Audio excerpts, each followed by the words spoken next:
नमस्ते दोस्तों, स्वागत है आप सभी का एक बार फिर से आपके अपने चैनल कथा हमारे पर। मंगल के दिन मंगल को जन्मे मंगलमय भगवान हनुमान जी। नकारात्मक शक्तियाँ छू भी ना पाए अगर आप हनुमान जी के भक्त हैं। आप सभी को पता ही है, हनुमान जी को संकट मोचन भी कहा जाता है। हर विपदा से निपटने के लिए उनकी पूजा अर्चना करते हैं। अगर नियमित उनके पाठ करें भक्ति पूर्वक, आपको तुरंत एक नई ऊर्जा अनुभव होगा 100%। आज मैं संकट मोचन हनुमान अष्टक के बारे में बात करने वाली हूँ, जिसकी रचना गोस्वामी तुलसीदास जी ने किया है। संकट मोचन हनुमान अष्टक का नाम ऐसा इसलिए है क्योंकि हनुमान जी को संकट मोचन के नाम से भी जाना जाता है। तो वही हनुमान अष्टक में 8 पद आते हैं। उसके आखिर में एक दोहा आता है। प्रत्येक पद में 4-4 चौपाइयाँ आती है, जिसमें से अंतिम चौपाई हर पद में समान है। संकट मोचन का संधि विच्छेद करें तो इसका अर्थ होता है संकट को हरने वाला या उसे दूर करने वाला।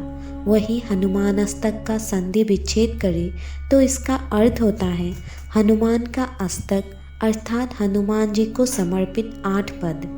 हनुमान अष्टक का प्रत्येक पद हनुमान जी के जीवन के अलग अलग कालखंड और उसमें घटित मुख्य घटनाओं सहित उनकी वीरता का वर्णन करता है। चलिए अब एक साथ हनुमान अष्टक पाठ करते हैं और पाठ के अंत में मैं इसकी भावार्थ बताऊंगी, तो वीडियो को अंत तक देखिएगा। बाल समय रवि भक्ष लियो, तब तीन हो लोक भयो अधियारो। ताहि सौ त्रास भयो जग में, ये संकट काहो सौ जाट न तारो। देवन आने करी बिनति तब, छारी दियो रवि कष्ट निवारो। को नहीं जानत है जग में कपि, संकट मोचन नाम तिहारो। बाले की त्रास कपिश बस गिरी, जात महाप्रभु पंथ निहारो। चौकी महामुनि शाप दियो तब, चाहियो कौन विचार विचारो। के दुझ रूप लिवाए महाप्रभु, सौ तुम दास के शौक निवारो। को नहीं जानत है जग में कपि, संकट मोचन नाम तिहारो। अंगद के संग लैन गए सिय, खोज कपिस ये बैन उचारो। जीवित ना बची हो हम सौजू, बिना सुधे लाए यहाँ पगुधारो। हेरी टके तत् सिंधु सब तब, लाए सिया सुधि प्राण उवारो। को नहीं जानत है जग में कपि, संकट मोचन नाम तिहारो। रावण त्रास दई सियो को तब, राक्षस सौ कहीं शौक निवारो। ताहि समय हनुमान महाप्रभु, जाय महारजनी चर मारो। चाहत सिए अशोक सौ आगे सो, दे प्रभु मुद्रिका शौक निवारो। को नहीं जानत है जग में कपि, संकट मोचन नाम तिहारो। बान लाम्य उर लक्ष्मण के तब, प्राण तज सुत रावण मारो। ले गृह वैद्य सुषेण समेत, तबे गिरि द्रोण सुबीर उपारो। आनि सजीवन हाथ दई तब, लक्ष्मण के तुम प्राण उबारो। को नहीं जानत है जग में कपि, संकट मोचन नाम तिहारो। रावण युद्ध अजान कियो तब, नाग के फांस सबे सिरदारो। श्री रघुनाथ समेत सबे दल, मोह भयो ये संकट भारो। अनेक खगेश तबे हनुमान जो, बंधन काटे सुत्रास निवारो। को नहीं जानत है जग में कपि, संकट मोचन नाम तिहारो। बंधु समेत जबे अहिरावन, ले रघुनाथ पाताल सिधारो। देवहि भूज भली विधि सौ बलि, देव सबे मिल मंत्र विचारो। जाय सहाय भय तब होई, अहिरावन सैन्य समेत संहारो। को नहीं जानत है जग में कपि, संकट मोचन नाम तिहारो। काज किए बर देवन के तुम वीर महाप्रभु देखी विचारो, कौन सौ संकट मोर गरीब को, जो तुम सो नहीं जानत है तारो। बेगी हरो हनुमान महाप्रभु, जो कछु संकट हो हमारो, को नहीं जानत है जग में कपि, संकट मोचन नाम तिहारो। लाल देह लाली लसे अरुधर, लाल लंगूर वज्र देह दानव दलन, जय जय जय कपीसूर। अब मैं भावार्थ बताने जा रही हूँ, तो चलिए देर न करते भावार्थ समझते हैं। हनुमान अष्टक के प्रथम पद में भगवान हनुमान के बचपन काल की एक घटना का वर्णन है, जब वो सूर्य को फल समझकर निगल लेते हैं। अपने बाल्यकाल में हनुमान ने सूर्य को एक फल समझकर निगल लिया था। तब संपूर्ण विश्व में अंधेरा छा गया था। इस आपदा से संपूर्ण विश्व में त्राहिमाम मच गया था और सभी को इस संकट का हल नहीं सूझ रहा था। तब सभी देवतागण हनुमान जी के पास आए और उनसे सूर्य देव को छोड़ देने की विनती की। तत्पश्चात हनुमान ने सूर्य को वापस उगल दिया। हम में से कौन नहीं जानता कि भक्त हनुमान का नाम लेने मात्र से ही सभी भक्तों के संकट दूर हो जाते हैं। कहने का तात्पर्य ये हुआ कि बच्चों का मन बहुत ही चंचल होता है तथा उन्हें किसी भी चीज़ से मोहित किया जा सकता है। स्वयं हनुमान भगवान शिव के अंशावतार थे, लेकिन स्वभाव से वे भी अन्य शिशुओं की ही भांति थे। हालांकि उन्हें बचपन से ही असीमित शक्तियाँ मिली हुई थी, लेकिन बुद्धि का अभाव था, क्योंकि उसका छोटी आयु में होना असंभव बात थी। यदि किसी के पास शक्तियाँ हो लेकिन बुद्धि का अभाव हो तो ऐसी दुर्घटनाएं हो जाती है। इसलिए बुद्धि का होना अति आवश्यक है। ठीक उसी प्रकार धन के साथ साथ विद्या का होना भी अति आवश्यक है।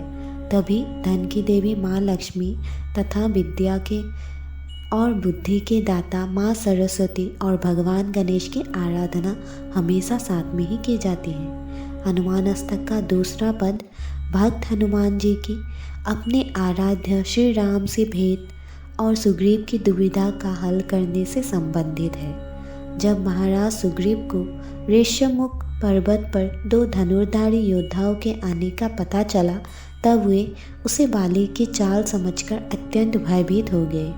उन दोनों धनुर्धारी योद्धाओं का पता लगाने सुग्रीव ने हनुमान जी को वहां भेजा। हनुमान जी ब्राह्मण का वेश बनाकर उनसे मिले और श्री राम तथा लक्ष्मण का भेद जाना। इसके बाद उन्होंने दोनों को सुग्रीव से भेंट करवाकर उनके संकटों का निवारण किया। हनुमान जी सुग्रीव के सभी मंत्रियों में से सबसे अधिक बुद्धिमान थे। जब सुग्रीव को अपने भेदियों के द्वारा दो धनुर्धारी योद्धाओं का ऋष्यमुख पर्वत पर चढ़ाई करने का पता चला, तब वो अत्यंत भयभीत हो गए। कई मंत्रियों ने उन पर आक्रमण करने का सुझाव दिया, लेकिन जाम्बवंत और हनुमान जी का इससे विपरीत सोचना था। उनका मानना था कि किसी पर भी आक्रमण या प्रहार करने से पहले उनसे बातचीत करना और उनके बारे में जान लेना आवश्यक है। क्या पता इससे युद्ध करना ही ना पड़े। और हुआ भी वही। जिन्हें वो अपना शत्रु समझकर बैठे थे, वो तो सुग्रीव से सहायता मांगने आ रहे थे और साथ ही सुग्रीव के सभी संकटों को हरने भी। इसीलिए किसी पर भी बिना विचारे व्यक्तिगत या सार्वजनिक टिप्पणी करने से पहले उनकी मनोदशा की अवश्य समझ करें। हनुमान अष्टक का तीसरा पद माता सीता की खोज और हनुमान जी द्वारा समुद्र पार कर उन्हें ढूंढने से संबंधित है। महाराज सुग्रीव ने किष्किंधा का राजा बनने के पश्चात अंगद के नेतृत्व में वानरों का एक दल दक्षिण दिशा में माता सीता की खोज में भेजा। साथ ही उन्होंने माता सीता को ढूंढने जा रहे वानरों के दल को ये चेतावनी भी दी कि यदि तुम माता सीता का पता लगाए बिना यहाँ वापस आओगे तो जीवित नहीं बच पाओगे। अंगद के नेतृत्व में वानर दल जब भारत के अंतिम छोर पर समुद्र के किनारे पहुंच गया, तब आगे कोई रास्ता न देखकर निराश हो गया। तब हनुमान जी ने उस विशाल समुद्र को लांघ कर सभी के प्राणों की रक्षा की थी। सुग्रीव ने माता सीता की खोज करने के लिए भारतवर्ष की चारों दिशाओं में वानरों के 4 विशाल दल भेजे थे, जिनमें से मुख्य दल दक्षिण दिशा में गया था। उस दल में सुग्रीव की सेना के सभी मुख्य योद्धा थे, जैसे कि अंगद, जाम्बवन, हनुमान, नलनीर इत्यादि। दक्षिण दिशा में ही लंका नरेश रावण की नगरी थी। रावण अशोक वाटिका में माता सीता को बहुत कष्ट दे रहा था और उन्हें भयभीत कर रहा था। उसने अशोक वाटिका के राक्षसी को, माता सीता को उससे विवाह करने के लिए जो हो सके करने को कहा। उस समय भक्त हनुमान ने वहां पहुंचकर कई राक्षसों की मौत के घाट उतार दिया। रावण के कष्टों से दुखी होकर जब माता सीता ने अग्नि में भस्म होने का सोचा, तब हनुमान जी ने भगवान श्री राम की मुद्रिका देकर उन्हें सांत्वना दी तथा उनके कष्टों का निवारण किया। माता सीता कई महीनों से रावण की अशोक वाटिका में बंधक थे। उनकी सुध लेने को केवल राम की सेविकाओं में माँ त्रिजटा थी, जो समय समय पर माता सीता को साहस देती थी, लेकिन ये पर्याप्त नहीं था, क्योंकि जब माता सीता रावण के वहाँ बंदी थी, तब से श्री राम की ओर से आशा की एक भी किरण दिखाई नहीं दी थी। धीरे धीरे माता सीता को ये लगने लगा था कि श्री राम उन्हें नहीं ढूंढ पाएंगे, इसलिए अब देह त्याग करना ही उचित होगा। ऐसे में भक्त हनुमान ने वहां पहुंचकर न केवल अपनी सत्यता का परिचय उन्हें दिया, बल्कि उचित साहस भी बंधाया। हनुमान जी जानते थे कि रावण का वध करने और श्री राम का लक्ष्य पूर्ण करने के लिए माता सीता का जीवित रहना अति आवश्यक है। इसीलिए उन्होंने अपनी बुद्धिमत्ता से न केवल माता सीता को सांत्वना दी, अपितु रावण की सेना को भी अपना उचित बल दिखाया। कहने का तात्पर्य ये हुआ कि कभी कभी दुविधा में फंसे अपने सज्जनों को थोड़ा बहुत साहस बंधा देने से ही उनकी बहुत सहायता हो जाती है। हमें किसी की सहायता करने से कभी भी नहीं हिचकिचाना चाहिए और सभी के साथ मीठे बोल बोलने चाहिए। हनुमान अष्टक का 5वां पद लक्ष्मण जी के मूर्छित होने और हनुमान जी द्वारा संजीवनी बूटी लाकर उनकी प्राण रक्षा करने से संबंधित है। रावण पुत्र इंद्रजीत ने जब लक्ष्मण पर शक्तिबाण चलाया तो वो मित्रों की गोद में समाने लगे। तब हनुमान जी लंका के राजवैद्य सुषन को वहां लेकर आए। राजवैद्य ने लक्ष्मण जी के प्राण रक्षा के लिए संजीवनी बूटी की मांग की। तब हनुमान जी ने बिना देर किए हिमालय पर्वत से संजीवनी बूटी लाकर लक्ष्मण जी के प्राणों की रक्षा की। जब लक्ष्मण मेघनाद युद्ध में लक्ष्मण मेघनाद के शक्तिबाण के प्रभाव से मूर्छित हो गए, तब अपने छोटे भाई की ये स्थिति देखकर स्वयं नारायण अवतार प्रभु श्री राम भी विचलित हो गए थे तथा निरंतर विलाप करने लगे थे। उस समय भी हनुमान जी ने बिना विचलित हुए अपनी बुद्धिमत्ता का परिचय दिया। वो तुरंत लंका के राजवैद्य को वहाँ लेकर आ गए। उन्होंने लक्ष्मण जी के प्राणों की रक्षा के लिए संजीवनी बूटी को ही एकमात्र उपाय बताया। तब हनुमान जी ने बिना एक क्षण की भी देरी किए वो कार्य संपन्न किया, जिससे लक्ष्मण जी के प्राण बच सके। कहने का तात्पर्य ये हुआ कि यदि हनुमान जी भी बाकियों की भांति अधीर हो जाते तो लक्ष्मण जी के प्राण कभी नहीं बच पाते। वे जानते थे कि राजवैद्य विरोधी सेना के हैं, लेकिन यहाँ पर उन्होंने वैद्य सुषेण को आयुर्वेद के सिद्धांतों का स्मरण करवाया, जिसके अनुसार एक वैद्य का कर्तव्य अपने रोगी की पहचान को ध्यान में न रखकर उसका उपचार करना होता है। साथ ही ये भी बताया कि विपरीत परिस्थितियों का भी हल निकाला जा सकता है। वे जानते थे कि सूर्योदय से पहले तक हिमालय से संजीवनी बूटी लाना एक दुष्कर कार्य है, लेकिन उन्होंने प्रयत्न करना नहीं छोड़ा, जिस कारण उन्हें सफलता भी मिली। इसीलिए आप भी परिणाम की चिंता किए बिना हमेशा प्रयासरत रहेंगे तो सफलता अवश्य मिलेगी। हनुमान अष्टक का 6वां पद श्री राम जी और लक्ष्मण जी के नागपास में बंधने पर हनुमान जी का उस संकट के निवारण करने से संबंधित है। श्री राम रावण युद्ध में जब रावण के द्वारा श्री राम और लक्ष्मण जी को नागपाश में बांध दिया जाता है तो संपूर्ण वानर सेना में हाहाकार मच जाता है।